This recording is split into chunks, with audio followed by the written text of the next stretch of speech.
پاک صلی اللہ علیہ وسلم نے فرمایا وہ صبح شام کی دعاؤں میں جو دعا آتی ہے اللہم اصلح لی دینی الذی هو عصمت عمری واصلح لی دنیای التی فیہا معاشی واصلح لی آخرتی التی فیہا معادی واجعل الحیات زیادۃ لی فی کل خیر واجعل الموت راحۃ لی من کل شر. اللہ میری موت کو ہر قسم کے شر سے راحت کا سامان بنا دے.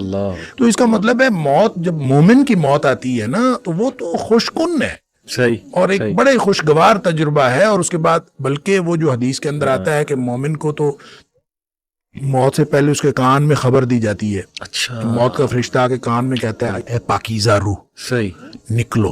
صحیح اب اس کو کہا جا رہا ہے نکلو, صحیح ابھی وہ نکلی نہیں ہے, صحیح ٹھیک ہے, نکلنے سے پہلے پیغام سے آیا. پہلے اس کو کہا جا رہا ہے نکلو الی مغفرۃ من اللہ و رضوان, صحیح اللہ کی مغفرت اور اللہ کی خوشنودی تیرا انتظار کر رہی. واہ اب آپ اندازہ کریں کہ جس کو دنیا میں پڑے ہوئے یہ خبر ملے کیا بات کہ اللہ کی خوشنودی اور اللہ کی مغفرت میرا انتظار کر رہی ہے, جی تو اب اس کا مطلب یہ ہے کہ وہ تو فوراً نکلے گا, اللہ بھاگے گا. بالکل تو یہی فرمایا کہ اس کی پھر روح یوں نکلتی ہے فتخرج تسیل, یوں بہاؤ کی صورت میں فوراً بہتے ہوئے نکلتی ہے کما تخرج القطرۃ من فی السقا, جس طرح سے مشک پانی کی بھری ہوئی ہو اللہ اور اس میں سے اس کا بند کھول دیا جائے تو فوراً پانی نکل جاتا ہے. صحیح اب یہ مشک کی یعنی آپ بوتل پانی کی بھری ہوئی ہے نا, اس کو آپ الٹ دیں تو فوراً پانی نہیں نکلتا, اس کو کھول کے آپ الٹ دیں صحیح تو فوراً تو پانی نہیں نکلتا. بالکل صحیح مشک جو ہے پانی کی وہ چمڑے کی مشک ہوتی ہے, اس کا دھانا اور صحیح. اس کا پیٹ برابر ہوتا ہے, جی جی جی جی اور اس کو اگر باندھا ہوا ہو جی تو اس کو کھولتے ہیں تو وہ فوراً نکل جاتا ہے کیونکہ اس کا دھانا اور پیٹ برابر ہوتا ہے. صحیح صحیح صحیح صحیح لہٰذا یہ مثال یہ بتاتی ہے کہ جب مومن کی موت آتی ہے تو انتہائی خوشگوار مرحلہ اس کے اوپر آتا ہے. پہلے بھی مشکل ہوتی ہے, بعد میں بھی مشکل ہوتی ہے, اور یعنی اس کو پوری زندگی پیچھے مشکل ہوتی ہے, جو ہی آتی ہے تو اس کے بعد اللہ تعالیٰ اس کو آسانیاں پیدا کر دیتا ہے, اور وہ جو آسانیاں ہیں پھر آگے انشاءاللہ آسانیاں ہی آسانیاں. صلی اللہ علیہ وسلم نے فرما دیا کہ مومن کی موت اور طرح کی ہے, جی کافر اور منافق کی موت اور طرح کی ہے, بالکل لہٰذا دونوں کی موت میں فرق ہے. یہ بات حدیث میں ہے کہ جو جان نکلتی ہے وہ پاؤں کی طرف سے شروع ہوتی ہے اور نکلتے نکلتے یہاں تک آتی ہے. اچھا اور وہ جو نرخرے سے معلم یغرغر ہے نا, کہ اگر یہاں سے آواز آنے سے پہلے توبہ کر لے تو توبہ قبول ہوتی ہے. اللہ صحیح.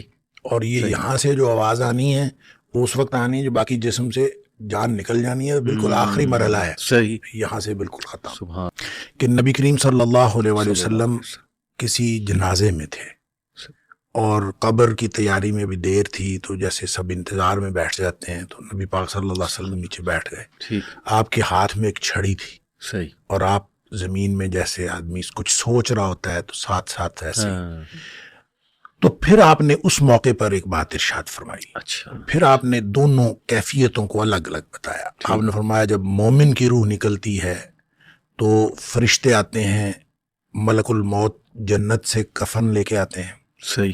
اور وہ جیسے میں نے پہلے بھی عرض کیا کہ وہ آ کے فرشتے سارے اپنی اپنی ڈیوٹیاں لگ جاتی ہیں, اور پھر وہ اس کے کان میں آ کے کہتا ہے ایتھا النفس الطیبہ, اے پاکیزہ روح صحیح نکلو, صحیح.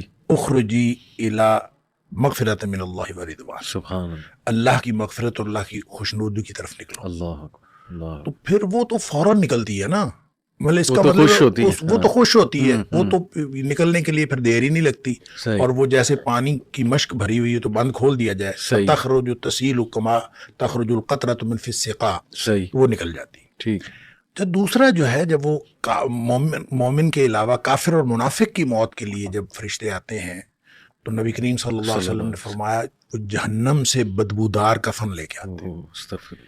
اب اس طرح ڈیوٹیاں لگ جاتی ہیں, سب بیٹھ جاتے ہیں, تو وہ جو ملک الموت ہے وہ اس کے کان میں آ کے کہتا ہے ایتھا النفس الخبیثہ, اے ناپاک روح نکلو, اخرجی باہر نکلو, الی سخط من اللہ و غضب, اللہ کی ناراضگی اور اللہ کے غضب کی طرف نکلو. اللہ کی ناراضگی اور اللہ کا غضب تیرا انتظار کر رہا ہے.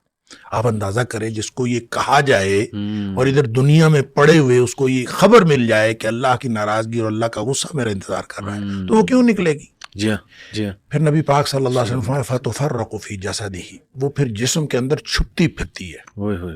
کبھی ادھر جاتی کبھی ادھر. اس کا مطلب ہے ایک اینٹی ہے نا, بالکل روح ایک چیز ہے, اس کی بھی ایک پوری سمجھ ہے. ہاں جی, وہ بھاگتی پھرتی ہے. فتفرق فی جسدی, جسم کے اندر بھاگتی پھرتی ہے, باہر نہیں نکلتی. تو پھر فرشتے جو ہیں وہ فینزعہ, وہ پھر اس کو کھینچ کر نکالتے ہیں. اللہ اکبر. اور پھر اس کی جو نبی پاک صلی اللہ علیہ وسلم نے مثال بیان فرمائی, کما ینزع الصفود من الصوف المبلول, جس طرح سے گیلی اون ہو اور اس کے اندر گرم سلائی لوہے کی رکھ دی جائے اور پھر اس کو کھینچا جائے ایک طرف, ظاہر روئی وہ اون جو چمٹ جائے گی, تو اس کو ایک طرف سے کھینچیں گے تو وہ تو تار تار ہو جائے گی. فرمایا اس طرح فرشتے جو ہے اس کی جان نکالتے ہیں. قرآن کہتا ہے وَالنَّازِعَاتِ غَرْقًا, ڈوب کر کھینچ لینے والے فرشتوں کی قسم. سبحان اللہ. وَالنَّاشِطَاتِ نَشْطًا, اور بند کھول دینے والے فرشتوں کی قسم. یعنی بالکل ایسے جیسے بند کھل جاتا ہے, یہ مومن کی موت ہے, اور پھر اس کو اندر سے کھینچ کر نکالتے ہیں, یہ کافر اور منافق کی موت ہے. پھر نبی کریم صلی اللہ علیہ وسلم کہ قبر جو ہے یا تو یہ جنت کے باغیچوں میں سے ایک باغیچہ ہے, اور حفرۃ من حفر النار, یا پھر جہنم کے گڑھوں میں سے ایک گڑھا ہے. تو وہ پھر جس کے لیے مومن کے لیے وہ جنت کا باغیچہ بن جاتا ہے, اور اس کے لیے, اور پھر وہ اس وقت تک سویا رہتا ہے جس وقت تک آخرت قائم نہیں ہو جاتی. تو یہ جو کہا جاتا ہے کہ حدیث ہے, بلکہ صحیح حدیث, کہ شہداء کی روح پرندوں کے جسموں میں ہیں اور وہ جنت کے باغوں میں جا کے جو ہے نا درخت سے پھل کھاتی ہیں, وہ بھی یہ برزخ میں ہے. Of course. اچھا. اس کی وجہ یہ ہے کہ دیکھیں, اصل میں جو برزخ ہے نا, یہ آخرت اور دنیا کے درمیان ایک پردہ ہے. پردہ, ٹھیک ہے. کتنا لمبا پردہ ہے, ظاہر ہے جب تک حشر قائم نہیں ہوتا تب تک کا یہ پردہ ہے. ٹھیک ہے. تو یہ چند 100 سال ہو یا چند 1000 سال ہو, تو اللہ کو معلوم ہے. صحیح. تو آپ کا کیا خیال ہے کہ چند 100 سال یا چند 1000 سال جو جنتی روح ہے وہ کیا قبر کی مٹی کے نیچے رہے گی؟ صحیح صحیح. ایسے تو نہیں ممکن نا. تو جنتی روح کو جنت کا سا ویٹنگ روم ملے گا نا. ٹھیک ہے. تو وہ جنت کا سا جو ویٹنگ روم ہوگا وہ جنت ہوگی. سبحان اللہ. یعنی ایک ویٹنگ روم. ہاں, اور وہ جنت ہوگی, اور وہ ہر طرف جب تا حد نگاہ قبر کھل گئی تو وہ جنت ہے. یعنی اس کو ہم یہ کیسے کہہ سکتے ہیں کہ وہ جنت نہیں ہے؟ گویا برزخ ہی ہوگا, لیکن برزخ میں اس کے حالات جو ہیں وہ جنت والے ہوں گے. صحیح. دوسری بات یہ ہے کہ اس کو آپ ایک اور اینگل سے بھی دیکھنے کی ضرورت ہے ان ساری باتوں کو. کہ دیکھیں, انسان یہاں سے فوت ہوتا ہے اور مرنے کے بعد پھر قبر میں جاتا ہے, قبر سے نکلے گا, حشر میں جائے گا, حشر سے نکلے گا, اور پھر یہ یعنی پل صراط سے بھی گزرنا ہے, جہنم کو بھی دیکھنا ہے, اور پھر اللہ کرے جنت میں, جنت اور جہنم کا فیصلہ, اللہ تعالیٰ ہم سب کو جنت الفردوس عطا فرمائے. یہ ایک لمبا سفر ہے. صحیح صحیح. اس میں برزخ ایک بہت بڑی لمبی زندگی ہے. پھر اس کے بعد آخرت میں کا پہلا دن جو ہے, قیامت والا دن, 50,000 سال کا دن ہے. سبحان اللہ. اب وہ دیکھیں کتنا لمبا دن ہے. بڑا لمبا عرصہ ہے یہ سارا. صحیح. مومن کے لیے یہ اتنا لمبا نہیں ہوگا. ٹھیک ٹھیک. اب دیکھیں وہ سارا سکویز کر دیا جائے گا. صحیح.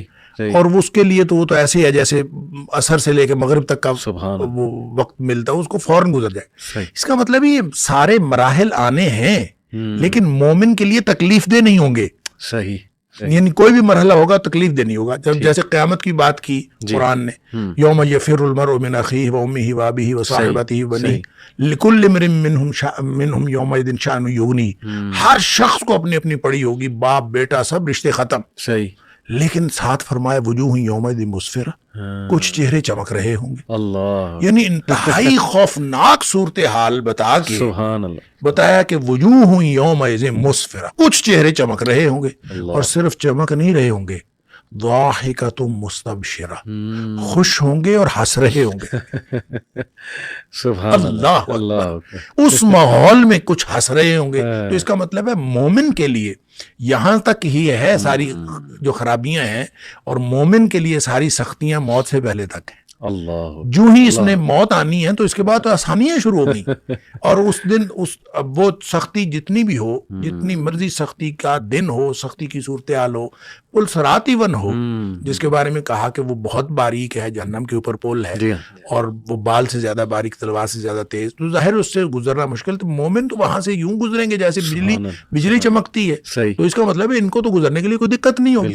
تو یہ ساری چیزیں آسان ہوتی جائیں گی اہل ایمان کے لیے. صحیح ہے صحیح، یہ سارا کا سارا پروسیجر ہونا ہے، اللہ لیکن اس پروسیجر کے دوران مومن کی زندگی جنت کی زندگی صحیح، ہوگی. صحیح. اور اس کے لیے اور بھی بہت سارے دلائل ہیں، جیسے مثال کے طور پر نبی کریم صلی اللہ علیہ وسلم نے فرمایا جو شخص ہر فرض نماز کے بعد آیت الکرسی پڑھتا ہے صحیح اس کے اور جنت کے درمیان صرف موت کا فاصلہ رہ جائے. صحیح صحیح.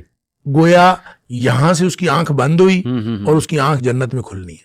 اللہ تو جب ایسا ہے مومن کے لیے صحیح تو اس کی تو موجیں لگی ہوئی ہیں. ہاں. اللہ تعالیٰ ایمان کے ساتھ لے جائے صحیح. تو آنکھ جنت میں کھلنی ہے، چاہے آپ اس کو قبر میں دفنا کے آئے ہیں اس کی آنکھ جنت میں کھلنی ہے. ہاں ہاں ہاں. اور اس کے لیے باقی سارے معاملات ایسے ہی ہیں جیسے جنتیوں کے وی آئی پی قسم کی اس کے ساتھ ٹریٹمنٹ ہو رہی ہوگی، سبحان اللہ. اور وہ مراحل کے اندر کسی کو کوئی پریشانی نہیں ہوگی. اللہ اکبر. اللہ. تو اس لیے یہ پتہ یہ چلتا ہے کہ عالم برزخ کے سارے مراحل ہوں گے اور اسی طرح سے ہو رہے ہوں گے، لیکن مومن کے لیے وہ وقت کے اعتبار سے بھی اتنے وہ مشکل نہیں ہوں گے، صحیح. اور عملی طور پر اس میں مشکل تو